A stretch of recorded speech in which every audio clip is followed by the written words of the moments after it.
Olá, meu nome é Carolina Ilau, eu sou da Universidade Federal do Rio de Janeiro, a UFRJ, faço parte do EICOS, que é um programa dentro do Instituto de Psicologia da UFRJ, e já cursei meu mestrado nesse mesmo programa, sou mestra e hoje eu sou doutoranda desse grupo de pesquisa e bolsista da CAPES no Brasil. E o título, né, do meu trabalho aqui apresentado vai ser Testemunhos Femininos de Abuso e Assédio Sexual nas Redes Sociais, o caso da campanha Primeiro Assédio. É importante, né, pontuar que esse trabalho ele é parte, né, ele é extraído de parte da minha dissertação de mestrado, que foi quando eu defendi, quando eu consegui obter o título de mestra. Então, esse trabalho aqui ele é um recorte dessa dissertação para poder mostrar um pouco como foi esse estudo para vocês.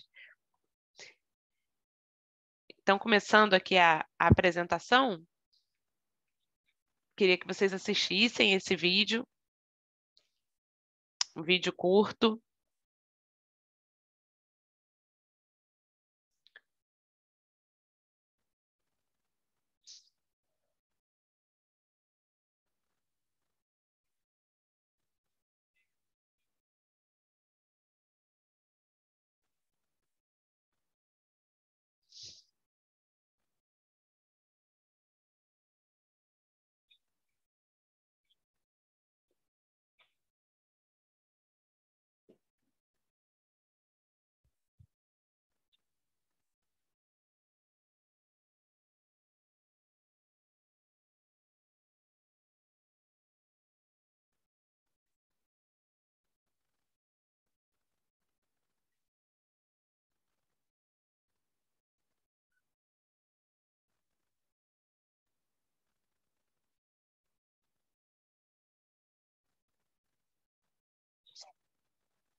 É um tema, né, em evidência no Brasil, no mundo, acredito que no mundo todo, mas como meu local de fala é do Brasil, eu vou começar falando um pouquinho daqui, né?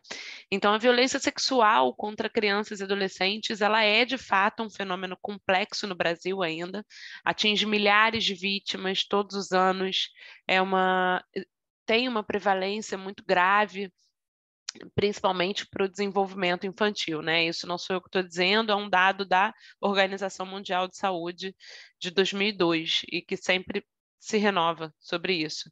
Então, para a OMS, os maus tratos eles envolvem diversas categorias, né? Não só o abuso sexual, mas também o físico, o psicológico, o abandono, a negligência. E o cenário ele se agrava em relação à predominância em mulheres no Brasil. No Brasil, as mulheres elas são assim a maioria absoluta, né? Mais de 70% das vítimas de violência sexual. Esse dado já é de outra fonte, é do IPEA, e quem mais comete o crime, segundo o IPEA também, são homens próximos às vítimas. Quando a gente fala de proximidade à vítima, a gente está falando de relação de confiança, a gente está falando de pessoas que deveriam proteger essas pessoas e acabam sendo os seus agressores, né? O fenômeno ele se mostra ainda encoberto por um muro de silêncio, né, do qual que muro é esse que fazem parte familiares, vizinhos, a rede de apoio, os próprios profissionais, né, psicólogos, terapeutas que acompanham essa criança. E então é de fato um tema complexo. Nesse sentido, a gente já vem estudando, né, tanto na comunicação quanto na psicologia da UFRJ, o papel do testemunho. Há muito tempo que vem se estudando sobre isso. E ele assume diferentes funções na sociedade contemporânea, né? Entre elas, a gente tem um significado político, né, do testemunho, como instrumento de construção de uma memória coletiva contra o esquecimento, né, de traumas sociais. Por outro lado, a gente também analisa Levi, 1988, que salienta que aquele sujeito que vivencia um trauma de maneiras gerais é o sujeito que mais silencia sobre o que passou. Então, trazendo para as vítimas de abuso sexual, elas seriam as que mais silenciam ou tendem a, né? E as marcas da violência, elas tendem a enaltecer historicamente a superação pelo esquecimento. Então, cai no senso comum a máxima de que o tempo vai curar, de que o tempo vai fazer esquecer, de que o tempo vai acomodar aquele sofrimento de alguma forma. Nas experiências intrafamiliares, né, onde o sujeito que abusa da menina, ele é uma pessoa muito próxima, um pai, um padrasto, um tio, um caseiro, um motorista, alguém de confiança da família, a literatura vai informar que as famílias tendem a cobertar e não denunciar os episódios violentos, implicando em graves consequências éticas, morais e psicológicas. Eu deixei algumas referências, né, que a gente usou para isso. Então, quais foram os meus objetivos, né? Como objetivo geral, era investigar o lugar do testemunho exposto no espaço público, né? Não um testemunho qualquer, mas aquele publicizado no sofrimento humano. Então, por meio de narrativas digitais, de situações de abuso, de assédio sexual, nós buscamos compreender, num primeiro momento, como que o testemunho se organiza em termos éticos e simbólicos nos contextos de violência sexual, né? Por meio de mobilizações que permitem visibilidade, que dão voz ao tema, postadas principalmente por vítimas mulheres. E como é que é isso, né? O meu objeto de estudo, ele foi a mobilização marcada com a hashtag Primeiro Assédio. O que aconteceu? Perdão. No dia 21 de outubro de 2015, a ONG, né, um coletivo brasileiro feminista chamada Think Olga, ela lançou essa hashtag Primeiro Assédio em uma publicação em que a ONG convocava mulheres a narrarem, a contarem as suas primeiras histórias de abuso sexual. Essa campanha surgiu um dia depois da estreia do programa MasterChef Júnior, em que uma participante, a Valentina, que só tinha 12 anos, virou alvo de comentários de cunho sexual, feitos por internautas da mesma mídia social, ou seja, o Twitter, que foi o lugar que a Think Olga lançou a campanha. Então, a mobilização, o primeiro assédio, ela se tornou o campo empírico mesmo desse trabalho e em busca, né, da compreensão do testemunho nessa história toda. Para isso, a gente teve um olhar metodológico, então nós buscamos analisar as postagens da mobilização digital, primeiro assédio. Para esse trabalho aqui, para esse projeto, eu fiz um recorte de 7 relatos publicados nas redes sociais. A dissertação de mestrado completa teve 50 testemunhos. E para efeitos, né, deixar a apresentação mais enxuta, mais objetiva, a gente trouxe 7 relatos em que a pessoa que cometeu o abuso ou assédio sexual era um familiar ou uma pessoa muito próxima da vítima, né, de extrema confiança. Então, a nossa proposta, como aqui o slide já diz, foi construir uma taxonomia a partir dessas investigações das representações sociais que são objeto de campo do EICOS, né, do programa que eu participo, associadas à análise do discurso de tradição francesa, que nos possibilita sair do texto, sair do que está escrito, para a compreensão do contexto da produção discursiva. Tá? Então, vamos aos resultados, né? Nessa primeira imagem, para acelerar um pouco, para dinamizar essa apresentação, eu coloquei relatos...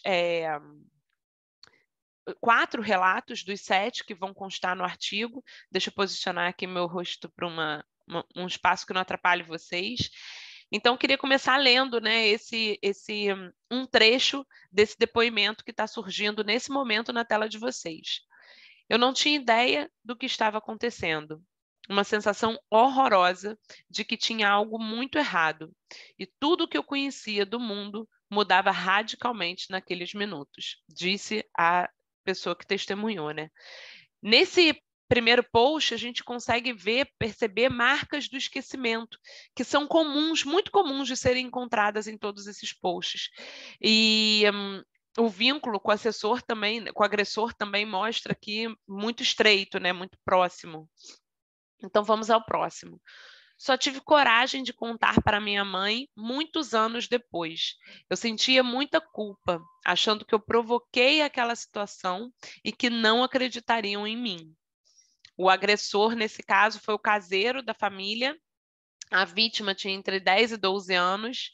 E esse depoimento, ele traz um ponto em que o termo vergonha, ele lidera a lista de sentimentos ancorados aos depoimentos das vítimas.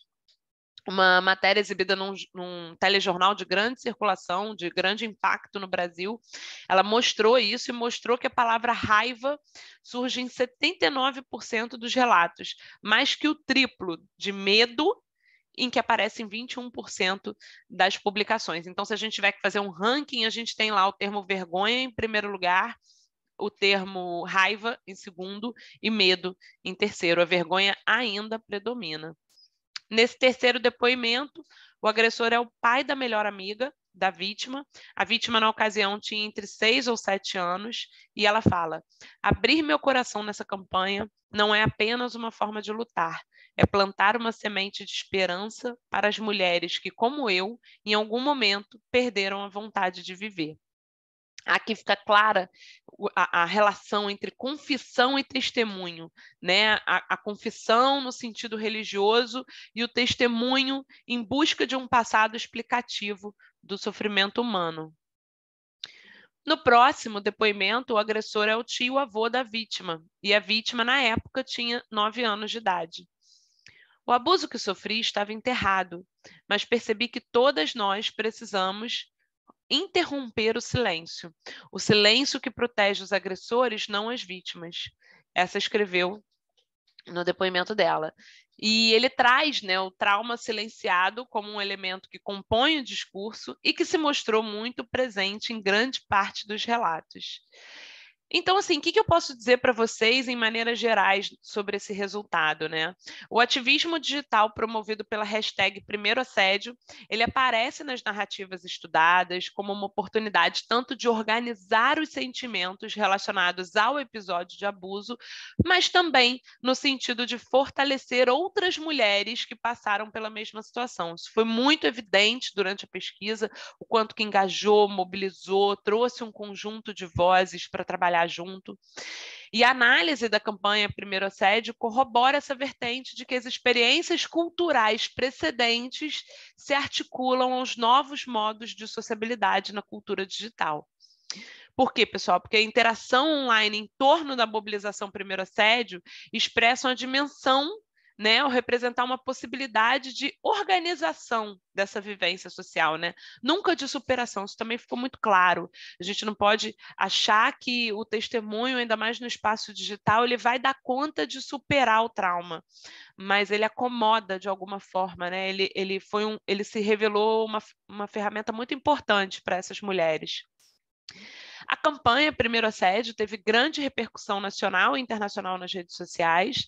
As hashtags são consideradas como um símbolo de difusão social.